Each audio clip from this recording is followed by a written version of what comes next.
So this is over 14 foot long of alligator. He weighs over 1,000 pounds, and that means we really don't know how old this guy is since he's a nuisance-trapped wild-caught alligator. He could be as young as 40, he could be as old as 100, so we just like to say he's like 60 years old.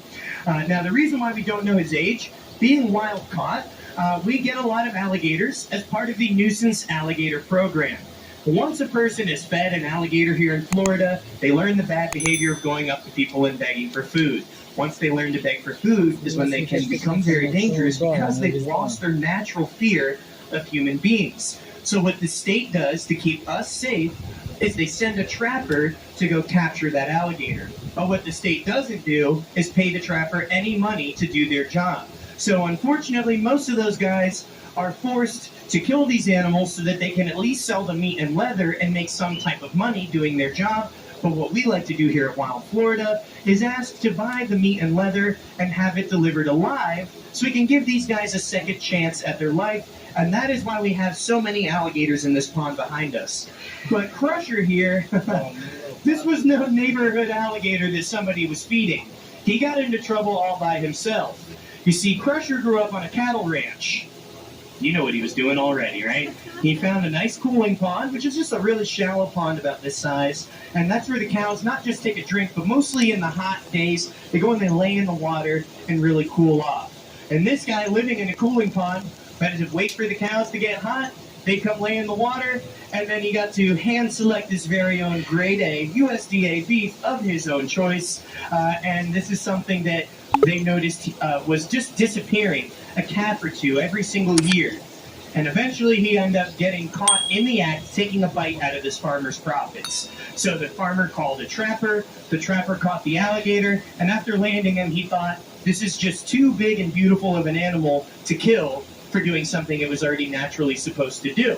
So instead of killing him, Crusher was not first brought here to Wild Florida, but actually to an alligator farm where he was a stud alligator in their breeding program for many years. And while I'm sure he loved that job, once Wild Florida opened up, we started filling this pond with all the rescue gators we could get. But when we heard about this guy, we knew we wanted him to move in and be our big gator out there on the lake. And it was immediately a problem. You see, he is not just bigger than our other alligators, he is smarter than our other alligators. They realize that we do the show twice a day, so a lot of our gators will come and swim over to the feeding area before 11 or before the 3 o'clock feeding. But what this alligator realized is if he got there first before everybody, once Christian and I got there to call the other gators up, he would just bite them in the face until they left. And then he would get to eat all the chicken because there was no other gators there. So the feeding show became the Crusher show because he stole it from everybody else, right? Now we knew we had to fix this problem, but we didn't want to punish the alligator for being smarter than everybody else. So then we came up with the idea of giving him his own little bachelor pad here. So they got the nice pool here about the size of the cooling pond he was found in. We got the nice sandy area for after a nice meal he can come lay up here and bask. And in order to move him in here, we didn't have to do any of the things you would expect, like putting a rope on him or catching him or restraining him. The day we decided we were going to move Crusher in, we came in with some chicken, we opened up this back gate, we pretended like we were doing a feeding show, and he followed us right inside of his new home. So through the power of training this animal, we were able to work with him on his terms rather than work against him, which would be very difficult. And I know whenever we tell people you can train an alligator, we expect you to be skeptical, but we're going to prove you with this show that they are very trainable. The secret is food. We just have to make sure he knows he's going to be fed, and he'll do pretty much anything we ask him to. But to start the show, we make sure that we let him know it's about to be a feeding by doing the Wild Florida Gator feeding call. So I'm going to need your guys' help. If I do the call, I need you to repeat after me, and if we do the call properly, you'll see he's almost ready. He's going to launch himself up out of the water if he's hungry. And if we don't do the call properly, he's just going to sit there, and we'll skip the show and go to our next one. So, repeat after me, guys. You ready?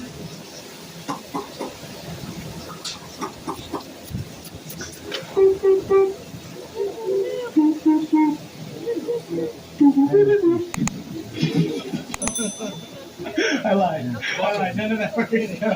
But I just wanted to make sure you guys are still paying attention. I'll tell you what does work is being in his exhibit with a pouch of chicken around your waist.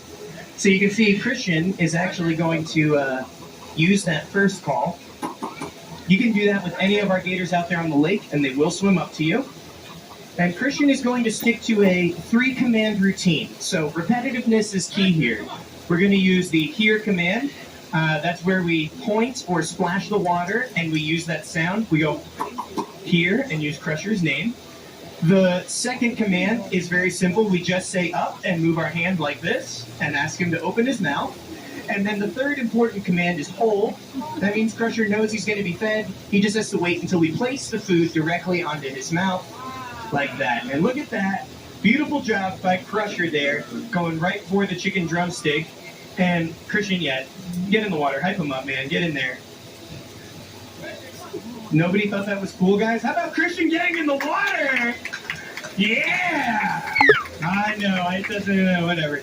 Listen, I know you're probably scared, but Christian's an expert. I've worked with him for over 10 years. Safety comes first, and he's wearing Crocs. So there's no way anything could go wrong with a human in the water with an alligator, right?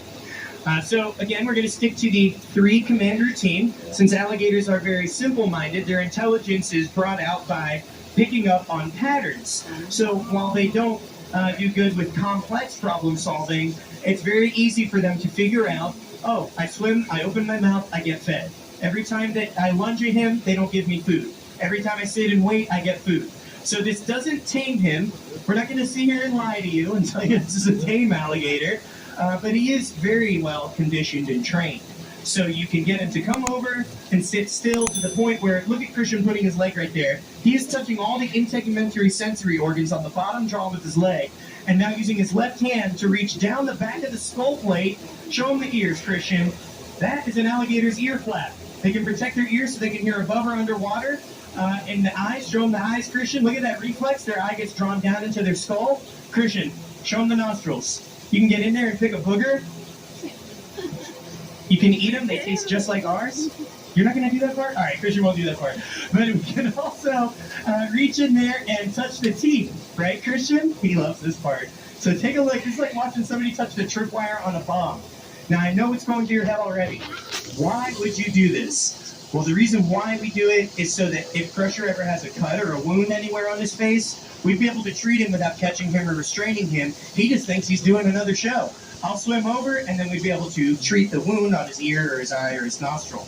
And while this is a serious medical importance, Christian and I also just like to have a lot of fun at work. So we've come up with this little thing to show you guys. The best way to show you that we're curbing instinct while we're training. Nothing makes an alligator want to attack like giving the opportunity to attack a defenseless animal, like one with their back turned to an opportunistic predator. You see Christian offering up the ham. Crusher's not in the mood. He'd rather wait for that piece of fish. And you heard a little jaw pop out of him there. He's getting kind of excited. And they don't look too excited, Christian. I'm not gonna lie. Hey, do you think, can I pick the next? Yeah? All right, I think I got something they'll like. How many of you guys want to see Christian put his head in Crusher's mouth? Yeah, there we go. They don't know who you are, Christian. They don't care about your safety, so. Are you sure you want to do it? Minimum wage, baby, minimum wage. All right, here we go. Come on, I'm going to give you a 3 count. Oh, look, we're just going to go in real quick. All right, we'll stick your head in there, hold it for a couple of seconds, get your photos, and he's going to get his head right out of there because this is the hardest biting animal on the planet, upwards of 3,000 pounds per square inch. He could crush Christian's head like a grape. So we're going in 3, 2, 1. No, we're not doing that, guys. Come on. Seriously? His name is Crusher. It's probably the worst gator we could do that with. So, you want my hat? Do it again. Okay, all right. And you're just going to give him my hat? To wear. Look at that. So, this is a great example. Here, we're going to make the sound scientific. We are placing a foreign object in the blind spot of this animal to push his training boundaries even further to test whether he would instinctually shake the hat off and annihilate it, or if he's just going to wait until he's fed chicken. But listen to how bad he wants to bite this hat. Yeah, and that was maybe like 5% of his strength there.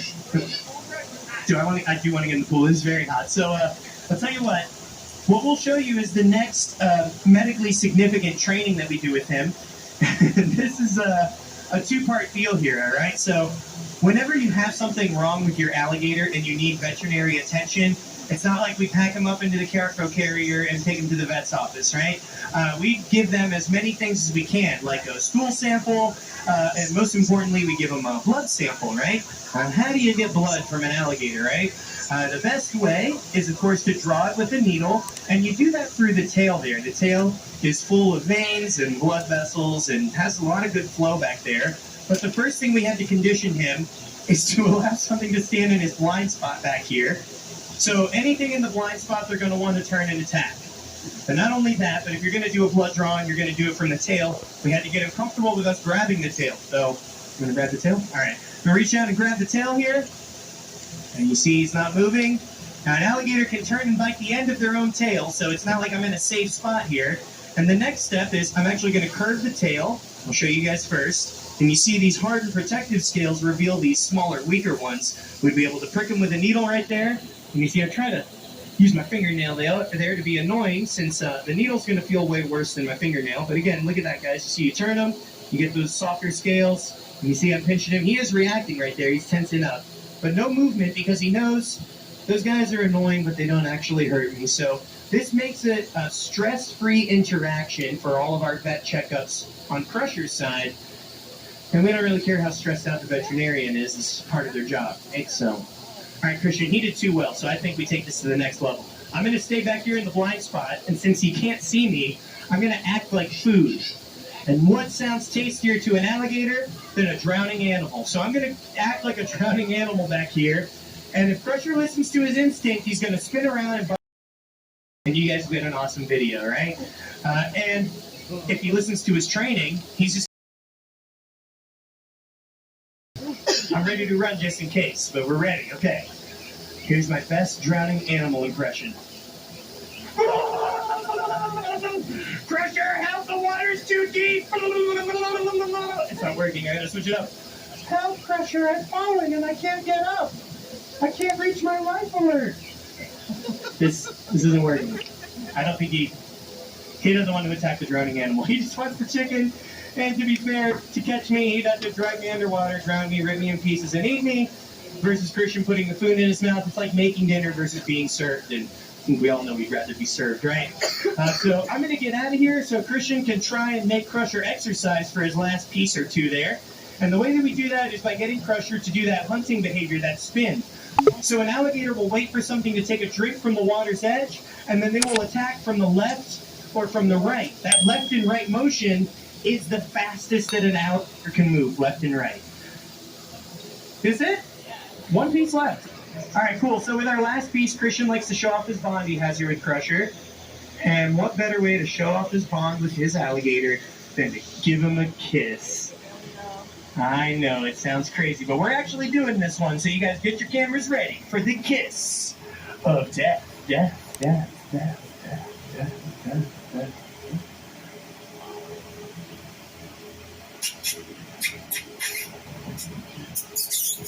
Oh, Crusher. All right, guys, make some noise for Christian and Crusher. That was a flawless training session.